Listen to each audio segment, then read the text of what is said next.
আমার জীবনের বাস্তব এক ঘটনা। বগুড়ায় কয়েক মাস আগে আমার এক মাহফিল শেষে যখন ছাত্রদেরকে পাগড়ি প্রদান করতেছিলাম, হাফেজ ছেলেরা পাগড়ি নিতেছিল, নাম বলতেছে এক এক ছেলের মাথায় আমরা পাগড়ি পড়াচ্ছিলাম, আলেম ওলামারা সহ। হঠাৎ এক ছেলের নাম বলতেছে মুআজ রহমাতুল্লাহ আলাইহি, নাম বলছে, কিন্তু দেখি কোনো ছাত্র সামনে নাই। কিরে মুআজ কই? কয় হুজুর মুআজ তো মারা গেছে। তাইলে নাম কেন পড়লেন? পাগড়ি কারে দিমু? কয় হুজুর পাগড়িটা হাতায়া দেন, মুআজের মা পর্দার আড়ালে বসে আছে, সেখান থেকে পাগড়ি গ্রহণ করুন। প্রত্যেকটা মানুষের দিল নরম হয়ে গেছে।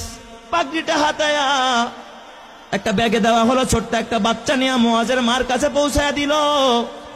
বয়ান শেষে আমি যখন খানা খাচ্ছিলাম, মুহতামিম সাহেবকে জিজ্ঞাসা করলাম, মুহতামিম সাহেব, জীবনে এই অভিজ্ঞতা আমার এই ফার্স্ট যে মৃত ছেলেকেও পাগড়ি দেওয়া হয়।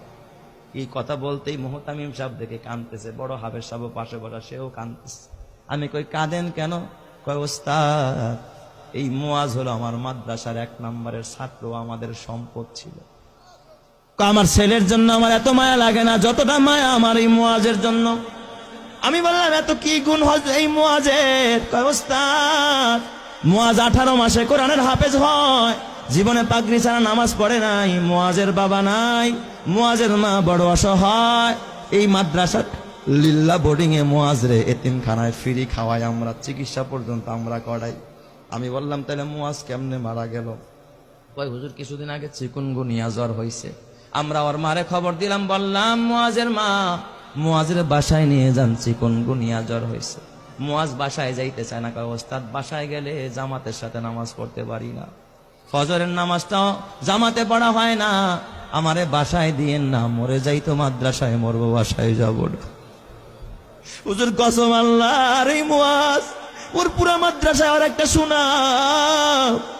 মুআজ বাসায় যায় না, মৃত্যুর আগের দিনও জোহরের নামাজটা মসজিদে গিয়া পড়েছে, আসর থেকে নিয়ে তার অবনতি, রাত্রিবেলায় এশারের নামাজের পরে আমরা পার্শ্ববর্তী ক্লিনিকে নিয়ে গেলাম, সেখানে বাবা অক্সিজেন লাগায় রাখছে।